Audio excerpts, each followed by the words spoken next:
একটি ছাগল কেনাকে কেন্দ্র করে বা ছাগল কেনার চেষ্টাকে কেন্দ্র করেই কিন্তু এই আলোচনার সূত্রপাত। আপনি জানেন যে ঈদের আগে অনেকেই ছাগল বা গরু যাই কিনা না কেন তারা অনেক দাম দিয়ে কিনে সেটাকে আসলে প্রচার করার একটি মন মানসিকতা নিয়ে তারা অনেক সময় ফেসবুকে সেটি ছাড়ে বা ইউটিউবে আপলোডও করে। তো তেমনভাবেই আসলে এটি মানে চিন্তা করেন যে কোনোভাবে আসলে এই যে একটি অপরাধ সেটি উত্থাপিত হওয়ার জন্য এটি একটি প্রথম ক্লু ছিল আর কি। তো সেভাবে আসলে যখন প্রথম এই ছাগলের বিষয়টি সামনে চলে আসে তখনই যে এই ছাগলটি যিনি কিনছেন বা যার জন্য কেনা হচ্ছে তার আসলে পরিচয় কি, তখন জানতে গিয়ে দেখা গেল যে একজন সরকারি কর্মকর্তার ছেলে তিনি এই ছাগলটি কিনছেন। স্বাভাবিকভাবে একজন সরকারি কর্মকর্তা কি পরিমাণ টাকা বেতন পান এই পরিমাণ টাকায় একটি ছাগল কেনার জন্য, সেই বিষয়ে যখন আলোচনা এবং সমালোচনা শুরু হয় তার প্রেক্ষিতেই আসলে সর্বপ্রথম এই আলোচনাটি শুরু হয়েছিল। এবং সে সময় দেখা যায় যে সরকারি কর্মকর্তা তিনি খুব হাস্যকরভাবে তার যে অপরাধ সেটিকে আড়াল করার জন্য তিনি তার ছেলের পরিচয়টি অস্বীকার করে বসেছিলেন। এবং পরবর্তীতে আসলে এটি তো অস্বীকার করে আর রাগঢাক করে রাখার কোনো বিষয় নেই, যার প্রেক্ষিতে তার ছেলের এবং তার পরিচয় উভয়ই আসলে এক পর্যায়ে সামনে চলে আসে। এবং যখন তিনি সেটিকে অস্বীকার করার চেষ্টা করেছেন তারপরে এটি আবার সামনে চলে এসেছে, এর মাধ্যমেই তার প্রাথমিকভাবে এই অপরাধ গোপনের যে চেষ্টা সেটি আসলে মানুষের সামনে চলে আসে এবং একের পর এক বিভিন্ন গণমাধ্যমে এ বিষয়ে নানাবিধ প্রতিবেদন। একটু জানাবেন যে আসলে তিনি যে বিশাল বিত্তবৈভবের মালিক হয়েছেন এটি আসলে তিনি কিভাবে হলেন, এর পেছনে অন্য কেউ ছিল কিনা, কোনো কিছু বের হয়েছে? প্রথমত তার যদি কর্মজীবন শুরুর কথা বলি, তিনি বিকেএসএফ এর মাধ্যমে তার কর্মজীবন শুরু এবং তারপরে বিভিন্ন প্রতিষ্ঠান একের পর এক পাল্টে এক পর্যায়ে যখন তিনি সরকারিভাবে সরকারি ক্যাডার হয়ে একটি অর্থ মন্ত্রণালয়ের এনবিআর-এর সাথে সংযুক্ত হন এবং কমিশনার হন, তারপর থেকেই মূলত তার এই যে উত্থান। তো সে সময় দেখা গিয়েছিল বা এখনো পর্যন্ত যতটুকু জানা গেছে যে 3 জন প্রভাবশালী ব্যক্তি এর পেছনে রয়েছেন যাদের মাধ্যমেই তার উত্থানের বিষয়টি। এবং বেশ কবার এমন হয়েছে যে তাকে বদলি করা হয়েছিল ঢাকা থেকে রাজশাহীতেও, এবং তার যে খুঁটির জোর সেটি এতটাই জোরালো ছিল যার প্রেক্ষিতে প্রতিবারই তার যে বদলি সেই বদলিতেও তিনি ঠেকিয়েছেন। এমনকি যিনি তাকে বদলি করেছিলেন তিনি এক পর্যায়ে বাধ্য হয়েছিলেন যে তিনি খুব আর্লি অবসর নিয়েছেন। অর্থাৎ এই যে তাকে বদলি করতে না পারা এবং এই সব কিছুর প্রেক্ষিতে তার যেই একটি কষ্ট, তিনি বদলির মাধ্যমে খুব অবসরের মাধ্যমে আসলে তিনি সেখান থেকে সরে এসেছেন। তো এবং আরেকটু যদি দেখায় যে বিএনপি এবং আওয়ামী লীগের 2 জন অর্থমন্ত্রীর সাথে তার এতটাই ঘনিষ্ঠ সম্পর্ক ছিল যে তাদের রুমে বিনা বাধায় তিনি প্রবেশ করতে পারতেন। এ থেকে মানে প্রায় 24 বছর ধরে তার এই সাম্রাজ্য চলছে। 24 বছর ধরে এতটাই হবে না, যেহেতু 2 সময়ের কথা বলছি, অর্থাৎ 2 বছর 2 জন অর্থমন্ত্রীর কথা বলছি না, বিএনপির কথা যেহেতু বলা হচ্ছে, বিএনপি তো সর্বশেষ 5 সালে ছিল, মানে অন্তত 20 বছর ধরে 20 বছর ধরেই তার এই সাম্রাজ্য চলছে। এবং আমি যেটি দেখাতে চাই যে প্রথম খুব বেশি অঙ্কের টাকা তিনি কিভাবে আসলে হাতিয়ে নিয়েছেন সেক্ষেত্রে বিভিন্ন অভিযোগ এসছে। যেমন একটি এসছে প্লেসমেন্ট শেয়ার কারসাজির মাধ্যমে তিনি প্রায় 1000 কোটি টাকার উপরে কামিয়েছেন। এবং তার যে 2 স্ত্রী, এখন পর্যন্ত অনেকেই মানুষজন জেনে গিয়েছে তার 2 স্ত্রী আছেন এবং তার প্রায় যে সন্তানরা আছেন এবং আত্মীয় স্বজন আছেন, প্রত্যেকের নামে বেনামে প্রচুর অর্থবিত্ত দেশে এবং বিদেশেও তার নামে হয়েছে। তো সর্বশেষ এই বিষয়গুলো গণমাধ্যমে প্রচারিত হওয়ার পরে দুদক যখন অনুসন্ধানে নামে এবং এই যে আমি যেটা বললাম যে 20 বছর ধরে তিনি এরকম এক ধরনের কার্যকলাপের সাথে যুক্ত, এর মধ্যে কি একবারও তার বিরুদ্ধে দুদক কিংবা কোনো কর্তৃপক্ষের কাছে অভিযোগ যায়নি?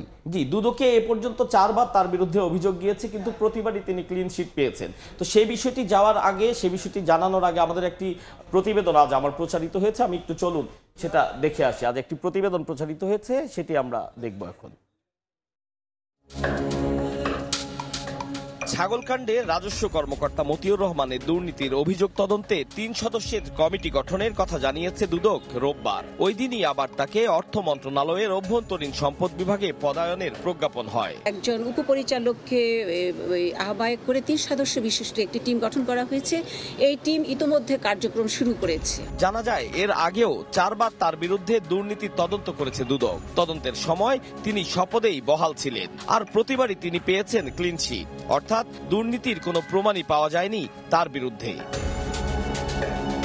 কিন্তু ছাগলকাণ্ডের পর তার পাহাড় সম অবৈধ সম্পদ অর্জনের খবর একের পর এক উঠে আসছে গণমাধ্যমে। গুঞ্জন উঠেছে দেশ ছেড়েছেন তিনি।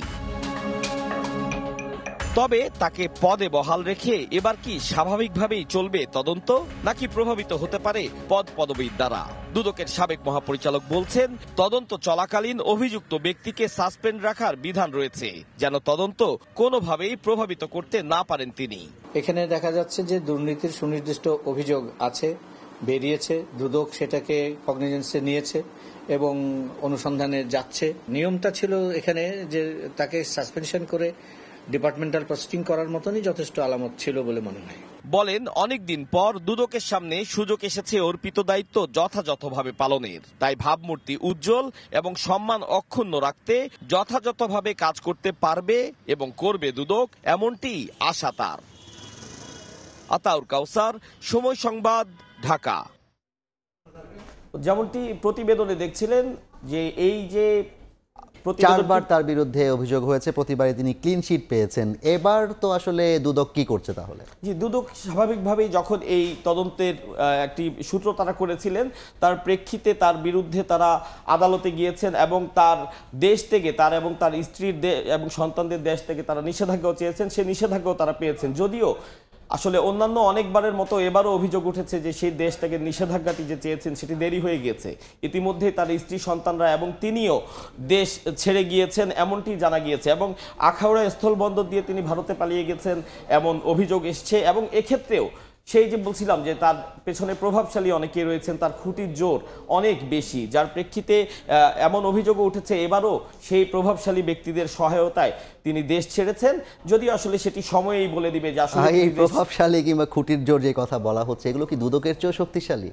এগুলো দুদকের চেয়েও শক্তিশালী কিনা এটা এই পঞ্চমবারের অনুসন্ধানে বা তাদের যে কার্যকলাপ সেটিতে আসলে বোঝা যাবে। কারণ এর আগে যে চারবার তার বিরুদ্ধে অনুসন্ধান হয়েছিল তা যদি আমরা বিচার করি তাহলে কিন্তু খুঁটির জোর এবং তার পেছনে যারা প্রভাবশালী তাদের জোর কতটা সেটি আমরা অনায়াসেই চারবারের একবারও বোধহয় তাকে কোনো বরখাস্ত করা কিংবা তাকে কর্মস্থলে বহাল রেখেই বোধহয় তদন্ত করা হয়েছে। প্রতিবারই এটি অত্যন্ত দুঃখজনক একটি বিষয়। আজকে আমি দুদকের সাবেক এক মহাপরিচালকের সাথেও কথা বলেছিলাম, তিনিও বলেছেন যে আসলে কাউকে স্বপদে বহাল রেখে যদি কোনো অনুসন্ধান চলে সেটি আসলে কখনোই ভালোভাবে ইতিবাচক আলোর মুখ দেখতে পারবে না। কারণ তিনি অবশ্যই সেই অপরাধ থেকে বা অভিযোগ থেকে মুক্ত হতে চাইবেন এবং স্বাভাবিকভাবে তিনি প্রভাবিত করবেন এবং প্রতিটি আসলে এভাবেই যে ইয়াটা হয়েছে।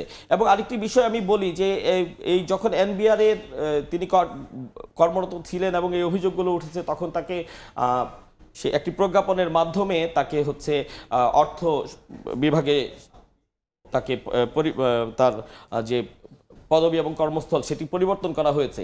আমি একটু দেখাতে চাই, এই যে প্রজ্ঞাপনটি রয়েছে তাকে তার এনবিআর থেকে তাকে নতুন করে সংযুক্ত করা হয়েছে অভ্যন্তরীণ সম্পদ বিভাগে। তো এখানেও যেহেতু তিনি আছেন, আমি সাবেক যে মহাপরিচালক তার সাথে কথা বলেছিলাম, তিনি বলছিলেন যে এখানে থেকে আসলে তিনি তার প্রভাব, যেহেতু সেটা অর্থ মন্ত্রণালয়, এখানেও তিনি তা ব্যবহার করতে পারবেন। এক্ষেত্রে সাসপেন্ড করাটাই একটি যৌক্তিক পদক্ষেপ। আপনাকে অনেক ধন্যবাদ। আমাদের প্রত্যাশা আসলে যে এভাবে করে প্রতিবারই আমরা দেখি বিভিন্ন রাঘব বোয়ালদের তথ্য বের হয় এবং দুদকও সেখানে সাময়িক কিছু সময় কিছু কাজ করে এবং এক পর্যায়ে সেটি আসলে ফাইলটি ধামাচাপা পড়ে যায়। আশা করছি এবার হয়তো দুদক তেমনটি করবে না এবং জনগণের প্রত্যাশা সেটি এই বিষয়গুলো সুষ্ঠু তদন্তের মাধ্যমে দুর্নীতির একটা সঠিক বিচার হয়তো বা দেখতে পাওয়া যাবে বলেই জনগণ এবং সবাই বিশ্বাস। আপনাকে ধন্যবাদ। আমাদের সঙ্গে যুক্ত ছিলেন সহকর্মী আতাউল কাউসার, জানাচ্ছিলেন মতিউর রহমানের বিষয়ে বিস্তারিত।